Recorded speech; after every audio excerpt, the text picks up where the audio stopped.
Okay, so today's video is geared towards those of you who are planning to do a lecture or a webinar online. This is for those of you who have large classroom sizes or large meetings with lots of people.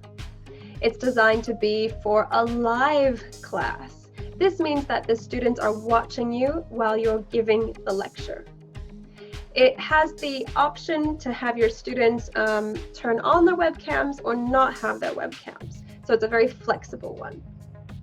I really hope that by the end of this video, you'll be able to see the potential that tools like Zoom or any other online tools, you can see how you can be imaginative and creative when you're giving a lesson online. There's so many ways that you can plan a lesson, plan activities, and make sure that the experience is one that the students will not only remember and find useful, but also find fun and engaging. Okay, so today what we're going to do is we're going to plan a lesson together. In order to do this, I've actually prepared a small document which you can download below the video, or you can look at it later. And the goal is for us to plan our lesson in stages, to understand what our aims and objectives are, and also to understand what tools we can use for each stage of the lesson. So the very first thing that I do before I plan my lesson is to look at my aims and objectives. To do this, I answer 3 simple questions. The first question I have to answer is, what is the goal of my lesson? What do I want my students or the participants to be able to do after the lesson? Do I want them to write an essay? Do I want them to be able to have a discussion or a debate in small groups? Do I want them to do a project or something like that? So that's question 1.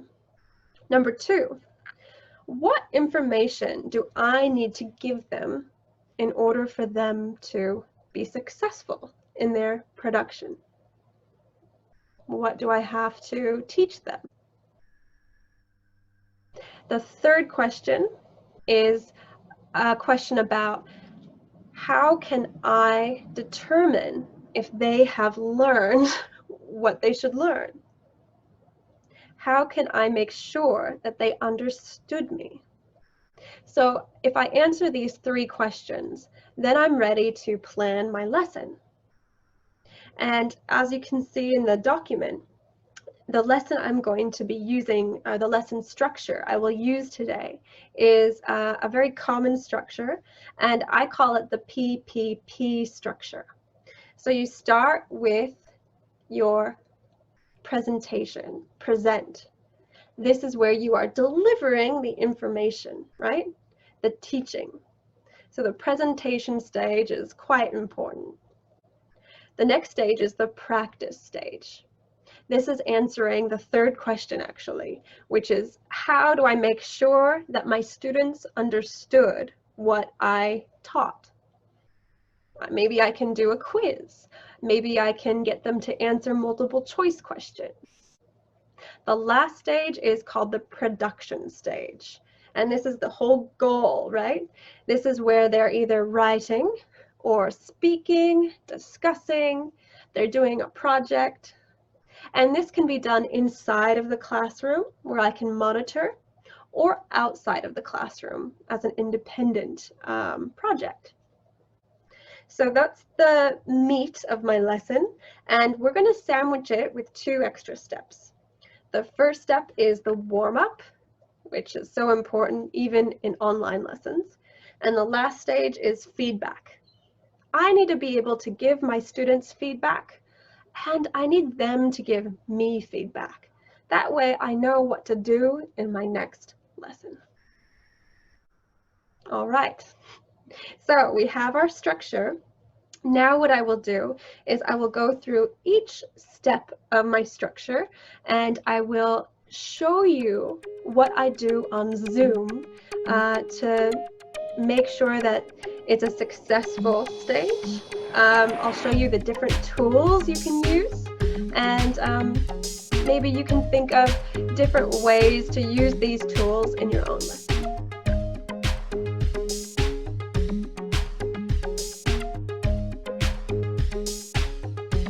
Okay, so now we're going to go through our lesson planning together. I'm going to show you what my lesson plan is, and then I'm going to go through each stage using Zoom so you can see how I use the tools to achieve my aims. So my lesson aims need to start by answering these questions. And by the way, this is exactly the same document that I am linking in the YouTube video. So you can actually either print this, write in it with your pencil, or you can use this link and make a copy so that you can actually edit this in Google Drive, right? So this is a good model to show you how I can get students to do this too. So I really love Google Drive. Anyway, back to the lesson plan. Let's answer these questions. I'll tell you my lesson aims so that way you have a context for what I will be doing. So number one, what do I want my students to achieve at the end of the lesson? So I want my students to learn about thought groups. Thought groups are a pronunciation technique, a speaking technique that we can apply to every conversation we have. I want my students specifically to use intonation, pauses, and emphasis in the context of giving a TED Talk. This is a long-term semester project, and I want them to use thought group skills in their own TED Talk. That's their productive task. So what do they need to know in order to achieve this? Question 2. My students will need to know how pauses work with punctuation. They need to identify different sentence structures like questions, statements, and they need to know, do we go and have rising intonation or falling intonation according to the structures? So that's my content. Number 3, how can I check to see if my students learn what I teach them? I have some practice activities that I can do, multiple choice. I have some interactive activities where the students can speak and another student can listen, and they can check for understanding with each other. So I have some ideas up my sleeve that I can plan for. All right, I've got my aims, and now I need to plan my lesson. So let's go to this first stage, the warm-up stage, right? And I'm going to show you in Zoom exactly how I can use tools like the whiteboard, the chat box, mind mapping to engage with my students right away in the warm-up stage. Okay, so here I am in my Zoom classroom. I've decided for this one that I'm doing a meeting as opposed to a webinar. Webinars mean that you can only interact via the chat box, but meetings you have more flexibility. Also, webinars cost more money, so for me, it's not necessary. I'm not having 100 participants, so it's fewer than 30, fewer than 40 even would be okay to have a meeting. And how can I see the participants in my meeting? I can see them here, participants. They'll be arriving and you'll see them arrive in here. You have the option to mute all, unmute all, and in the settings before the meeting, you can choose if you want them to be able to have a webcam or not. What do you think would be a disadvantage if 30 people had a webcam? Even 20 people. What would be a disadvantage? Webcams can slow down the internet for some of the users or some of the attendees.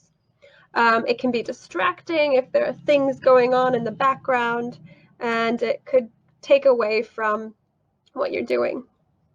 However, there are advantages, right? You can see reactions, you can use body language, and they can use body language to say that they don't understand or they can't hear you. So there are many pros and cons. So you can think about what kind of meeting do you want to have. All right, for me, I've decided a meeting, no webcams for now, everyone's on mute for now, and I'll just start and engage with them in a different way. So I have decided to make a mind map for my warmer. I want to ask my students what they remember from a previous class. How do you think I can make a mind map for them to see? What tools can I use down here? I can share my screen, and actually the whiteboard tool allows me to make a really easy mind map that everyone can see. So I'm going to share my whiteboard, and here it is. By the way, if something jumps in front of my whiteboard, like my lesson plan, the students can't see it. They can only see my whiteboard. So it's okay if you're moving screens around or anything like that. They'll only see your whiteboard. So I have my text tool here, a draw tool. I can choose my color here. So I'm going to make sure my font's nice and big, and I'm going to ask a question. What techniques do we use to add emphasis when we are giving a talk? So they already have practiced their TED Talks, they've written them, and I want to ask them, how can we emphasize certain points?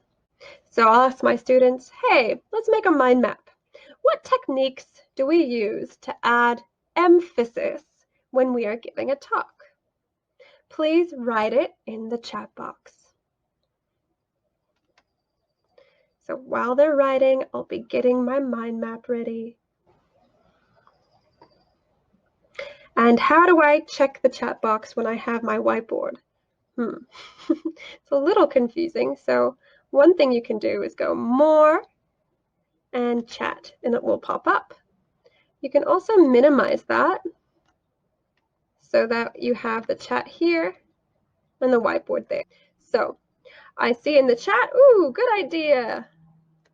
You're absolutely right. We can do body language. That's a great technique.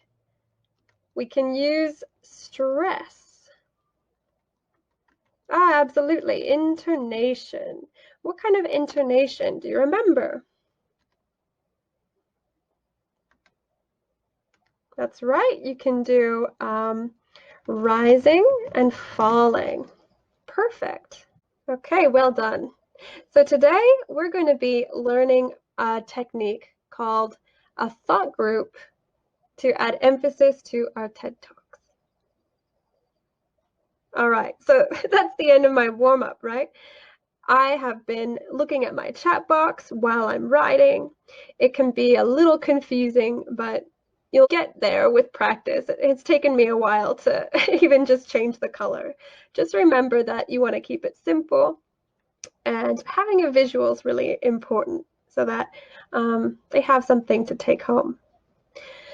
What do you think I should do before I close my whiteboard? You can actually save it. And even though there's a setting where it automatically saves the whiteboard, you can engage that. But I always save it because if there's a disconnection or if you leave the meeting for some reason and when you come back to the meeting room, the whiteboard disappears. So I'm always in the habit of saving the important whiteboards to make sure that I have a copy of it. And I actually will send that image to my students. So yeah, That's my warmer.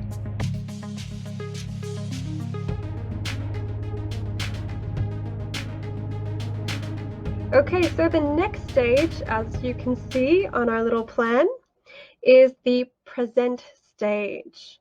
This is where we're asking the question, what information do I need to share with my students? And then, of course, what tools can I use to share? So the easiest way to share is the same as a lecture, right? You can use Google Slides or PowerPoint. But of course, if you are wanting to do something where there's a video or a piece of music you want to share, you can do that as well using Zoom. I would recommend if you're sharing a long video, consider maybe doing it separately. Have them watch it beforehand, because sometimes if you have a big meeting, you can't guarantee that everyone can see the video you're sharing. So just keep in mind that sometimes the technology isn't reliable in that sense. You can also share a phone or a stylus pad, actually, but you can connect your phone to the meeting and you can choose to share what's on your screen if you want to do a touch screen. You can video using a phone and connect that to the meeting, and you can actually share something in writing. So there are so many creative ways to share information with your students. Okay, so I'm back in the classroom and I'm ready to start the presentation stage. As I said before, I'm planning on using Google Slides to deliver the core content of my lesson. So how do I share Google Slides with my students? How do I make sure they can see the presentation? I go to Screen Share, and what do I click? Do I click Screen? I would say no. When you actually share your whole screen, it means that they can see everything on your screen. They can see all of the tabs that come up. They can see any extra recording apps you have. So it can be a bit complicated and a bit slow. I recommend sharing one specific application.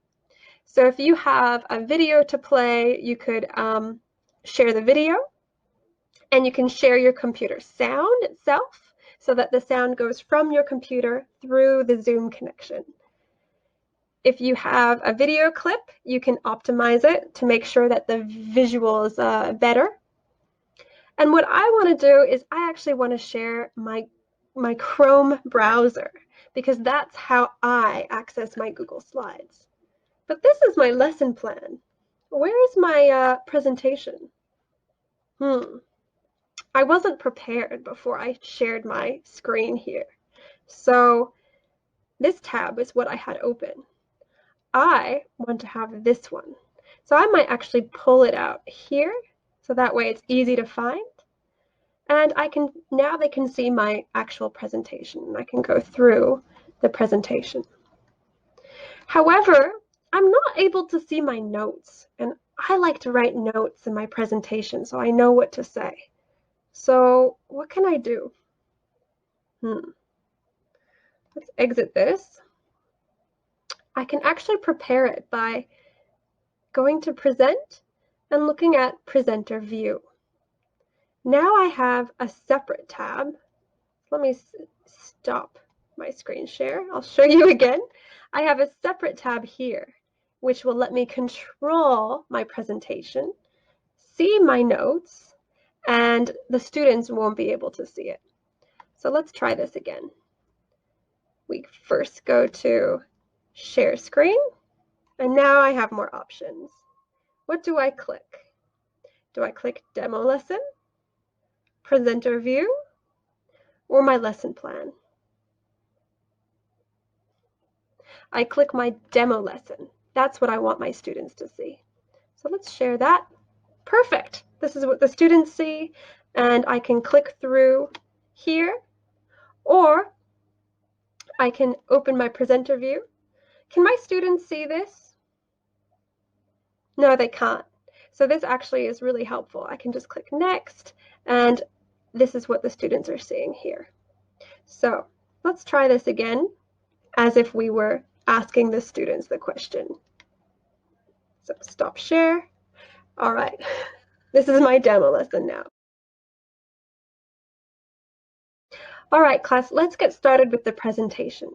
Let me share my screen with you, and please feel free to use the chat box to answer my questions. I'll be looking at the chat box.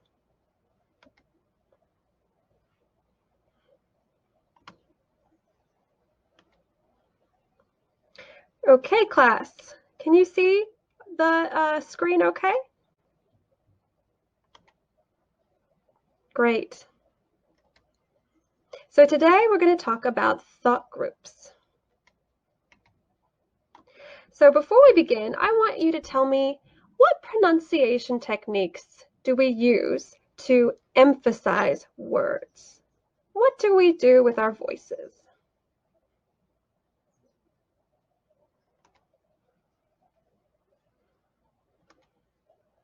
Absolutely, we talk in a loud voice. We use intonation. We use long vowel sounds, and we use pauses. Great job. All right, class. How many thought groups are in this sentence? What do you think? I'd like 6 oranges and 2 pieces of cheese. Please write your answer in the chat box.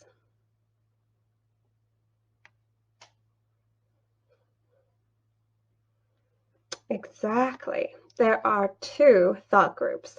I'd like 6 oranges and 2 pieces of cheese. And remember, we can tell this because of the comma, right? Well done. Okay, so what did I do? What were the steps I took to show my slide and to do this teaching? I asked the question, I asked them to use the chat box, and then I checked. And of course, it is a little bit tricky managing the slideshow and the chat box, but it'll come easily with practice. And I waited a little bit as well. Another tip for you is to just be comfortable with that awkward silence. It's always longer in your head than it is in real life. You have to remember that sometimes audio takes a while to transmit if you have a slow internet connection. So, and they're reading, they're thinking. It's okay to take your time. It's okay to have pauses. All right, what did you notice about this question? How many thought groups? Would you say this is kind of an open, long answer question, or is it a shorter, closed question? This is a closed question. There's only, so many answers it could be, and it's easy for them to type the answer. Why do you think it's important to do this when you're giving a lecture? I think it's important because it makes everything go more smoothly, more efficiently. If I just asked a question like, what is a thought group? I'm going to get 30 different variations of the same thing. That's more of an open-ended question. And it takes time to give feedback to every single person. If you ask questions in binary, like yes or no, fill in the blank, where there's only kind of one-word answers, or even multiple choice like A, B, and C, it makes your classroom management a lot easier, and you're doing some practice at the same time as you're doing your presentation. Do you think that students like being able to participate while you're giving the lecture? Well, I don't know, maybe they'd prefer to be just being passive and doing something at the same time. But this is engaging them, and it's helping you to see if they're paying attention. And that way you can follow up with people who weren't participating.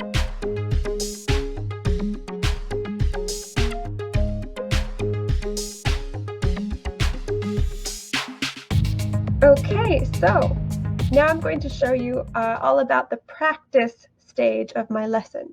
And remember, the practice stage is asking, how will I assess what I have taught them? Did they learn what they were supposed to learn? So let's look at my lesson plan here, the toolbox for the practice stage. How can I assess if they understood? So in this stage, we can do the share screen, use the chat box, Google Slides. Some activities we could do are fill in the blank, multiple choice. The one I'm going to do is called a hot seat activity. This means I get 1 or 2 students to be in the hot seat, and I get them to model the activity. That way we'll try, in this case, assess their pronunciation and see if the other students can hear the difference between intonation and punctuation, right? And you'll see. How about I just show you what the slides look like? So I'll be using my... Okay, so let's prepare my slides to go to presenter view. Presenter view, there we go. So that way when I share my screen, it'll be very easy. So now I'll go into Zoom. Everyone's here for the meeting, and I will share my screen. Which one do I share again? I have to share this one, right? Good. Okay, here we are, and just by clicking, I'll be able to get the next animation to come through. So, practice 1. What do we do at the end of these thought groups? Okay, everyone, tell me, what do we do at the end of these thought groups? Do we go A, go up, B, go down, C, stay flat? What do you think? Please write your answer in the chat box. Good. Well, we've got a few mixed answers here.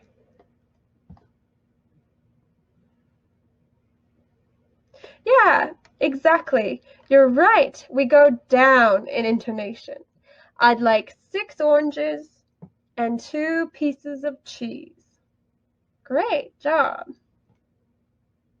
Okay, next one. Now you have to fill in the blanks. So I need you to write 1 or 2 words for each of these. So please use the chat box. When a sentence is punctuated by a or a we go down in intonation. Ah, good job. Great. Yeah, absolutely. Let's see. A comma or a full stop or a period, right? We go down in intonation. Perfect. You've got the rules. Okay, now we're going to play a little game, and I need one of you to be my guinea pig here. So, whoever's it is going to read either sentence A or sentence B. I want everyone to listen and answer the question. So I'll go first. Listen and tell me who was speaking. Alfred said, "That clerk is incompetent." Write in the chat box who was speaking. Hey, great job. You got it. Alfred was speaking. It was A. Good. All right, I need someone to volunteer. Could you say me or raise your hand using the hand tool? Good. Okay, Mark, you can go. Mark, I'm going to just give you permission to talk. Perfect. Okay, can you hear me? Can you try talking? Oh, good. Yeah, we can hear you. Okay, Mark, read either A or B, and everyone else listen. Okay, what do you think? Who is speaking? Yes, the clerk was speaking. Good. Yeah, you got it. All right, we'll get Susan to go next. Let me just unmute Susan. Perfect. Okay, Susan, your turn. All right, we're done. So it's hard to show you here, actually, but on the participant list, you can actually unmute different participants, and it's really useful because then you can get them to be in the hot seat and get them to either ask a question or do the practice, and everyone else has the benefit of Well, what do you think? Is it a good thing to have a student talk, or do you think it's distracting?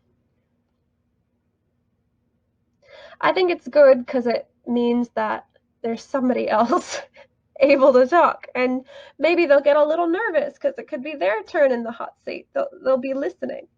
If you do this kind of thing all the time, students are going to be keener to pay attention, I think. So here I am with the slides I've prepared for my practice stage, and I have one type of slide for each kind of activity. I'll start with the easy ones, like the multiple choice, right? What do we do at the end of these thought groups? Do we go up or go down or stay flat? And on my slides, I've prepared the animation. So you can actually view motion now is what it's called. They've changed it. And it's just like PowerPoint. You can decide what comes first and when you click, what comes second. So I always do a lot of preparation to make sure that my slides are doing a lot of that checking for me. I also have fill in the blanks. When a sentence is punctuated by a or a we go down in intonation. And then the students can use the chat box to fill in the blanks. Okay. The last activity I will show you is called a hot seat. The hot seat is an activity where you are getting 1 to 2, maybe 3 if you have time, participants to model the activity. This way you can make sure that the students know how to use that activity later in breakout rooms. In this case, I'm going to get the person who is it to be unmuted. I'm going to have them read either sentence A or B and get the students to answer a question about based on the intonation. So it could be A. Alfred said, that clerk is incompetent. Or B. Alfred said that clerk is incompetent. So who was speaking, right? If it was A, Alfred. If it was B, that clerk. So based on the thought groups, we'll be able to hear which one it is. And it's a good test. It's an easy test. So one person talks, everybody listens. So it works really well. So let's put it into practice where I will share the screen and I'll show you how I use the tools. Okay. Okay, now we're going to play a little game, and I need one of you to be my guinea pig here. So, whoever's it is going to read either sentence A or sentence B. I want everyone to listen and answer the question. So I'll go first. Listen and tell me who was speaking. Alfred said, that clerk is incompetent. Right in the chat box, who was speaking? Hey, great job. You got it. Alfred was speaking. It was A. Good. All right, I need someone to volunteer. Could you say me or raise your hand using the hand tool? Good. Okay, Mark, you can go. Mark, I'm going to just give you permission to talk. Perfect. Okay, can you hear me? Can you try talking? Oh, good. Yeah, we can hear you. Okay, Mark, read either A or B, and everyone else listen. Okay, what do you think? Who is speaking? Yes, the clerk was speaking. Good. Yeah, you got it. All right, we'll get Susan to go next. Let me just unmute Susan. Perfect.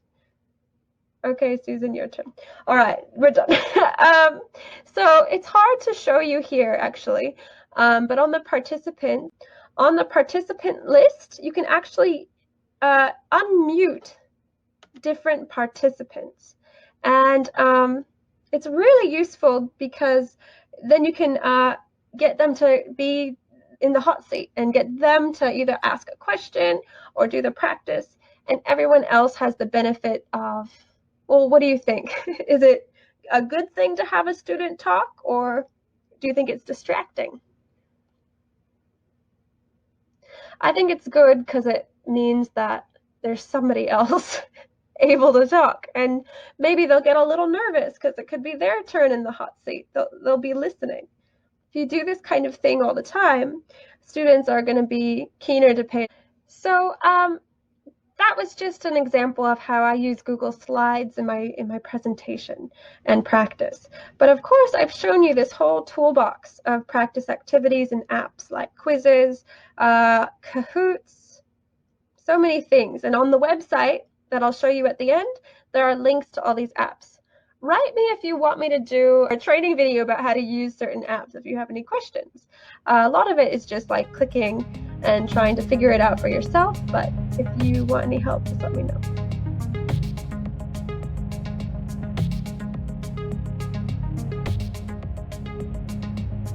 Okay, so we're at the final stage of the actual lesson planning, which is the production stage or the produce stage. This is where we get to that question, what do I want them to do? So for my students, I wanted them to apply thought groups to their TED Talk, their TED Talks. And I need a way to assess it, but in a big group, it's not possible for me to do in class. So in this toolbox, there's just so many different tools you can use for your productive stage. But for this one, I had them use Google Drive. Google Drive is a really good cloud-based software for them to send files to you, share files, share audio, share videos, and get you or the other students even to watch and give feedback. So here I have my portfolios, and each of my students had a folder for them to submit things for me to look at and listen to. So Irandira, she has her TED Talk here, but we also have an MP3 that she sent, which I can listen to. And I can listen to the thought groups and give her feedback before her final project. So that's what I ended up doing for my students. So Google Drive Portfolios, really good tool. In my toolbox, there's so many other tools like you could get them to upload something to a private YouTube channel or create their own presentation. Use the breakout rooms. Like I told you, we will have another video dedicated to this. The two things I want to show you before I wrap up. I want to show you how you can have a participant share their screen in Zoom. This way, if they're doing a presentation or a speech or something, it's easy to make sure that technology is doable. I'm also going to show you how you can use Zoom to make a recording. This is good for teachers, but also good for students, so they can upload that video file for you. There's so many things to do. So again, if you have questions on any of these tools, message me and I can show you individual tools in another video. So let's start with our Zoom, and I'll show you how to first allow other students to share their screen. So you have to go to your advanced sharing options, and basically you just have to make sure that this is not ticked, not only host, but that participants can share their screen as well. That's one thing that makes it tricky and frustrating if you're like not able to get them to share their screen. It's just in the settings. Okay, so that's how. Number two, this is how you record. It records on your computer. There's a record button. Students have to start their own meeting. If they're by themselves, they can record for more than 40 minutes without paying any fee. So this is a way to get them to do or produce something spoken and send it to you or send it to the other students. So I'll show you how it works and show you how it's saved. So I'm going to record to this computer, and it's recording my audio here. See that? I've got my webcam off because I'm using another recording tool. But if you turn this on, then the recording will have your face in the upper right-hand corner. When you share a screen, the recording will also show the screen, and your face will be in the upper right-hand corner as well when you're sharing your screen. So the video will record everything on the screen that you're sharing. It won't record this bar. It won't record the chat box. It will only record your screen share and your face. So let me stop that, and I'll stop my recording. The recorded file will be converted to MP4 after we close the Zoom meeting. So let's close it, end meeting for all. And sometimes if it's a long lesson, it takes a while to do this. It'll pop up automatically, but I'm going to show you where it saves on my computer. Okay, there it is. So it actually saves in My Documents. It saves in Zoom. Whew, look at all these recordings. And we're going to open this one. So this is the confusing part. Audio only if you just want an audio. Playback is just a little demo to make sure it works. And Zoom-0 is the very first recording that I did. So if you push stop, that'll create a new recording. If you push stop and start again. That way you can have multiple takes, so it's not just 1 hour-long thing. You can split it up into different ones.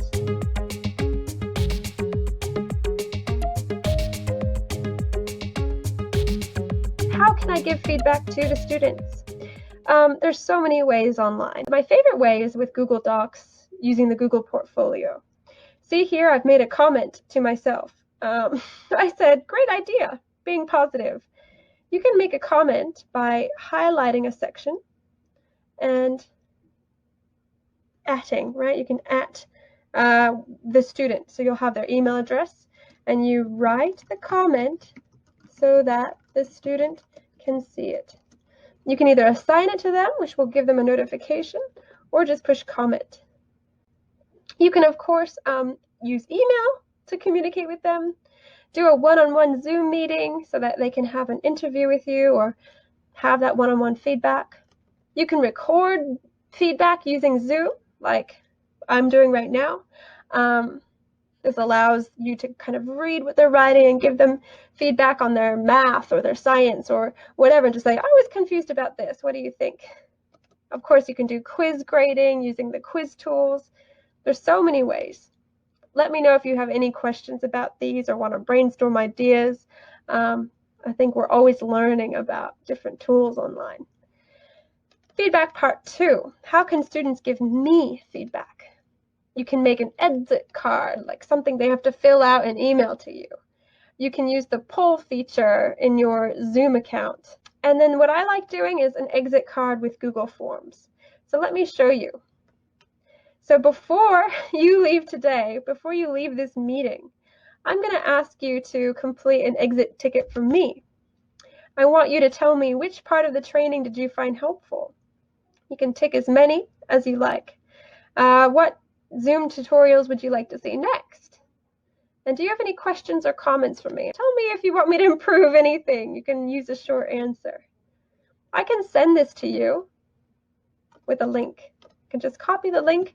I'll put it in the YouTube so you can see below. And yeah, that's about it. One more thing I want to show you is, of course, the website I've made for you. Okay, it's here. So this is what I'll send to you as well. It has all of the links that I've showed you. It has presentation teaching tools like the YouTube Chop, the Google Slides, practice quizzes. These are all the things you can do for practice, production, writing and speaking ideas, little ways to record your voice, Google Docs, Medium.com is amazing for writing articles and making a publication. So that's about it for this video. Hopefully you found this useful. Please let me know if you have specific questions or you want me to make specific videos. The next video will be all about breakout rooms, so I look forward to that, and thank you for watching.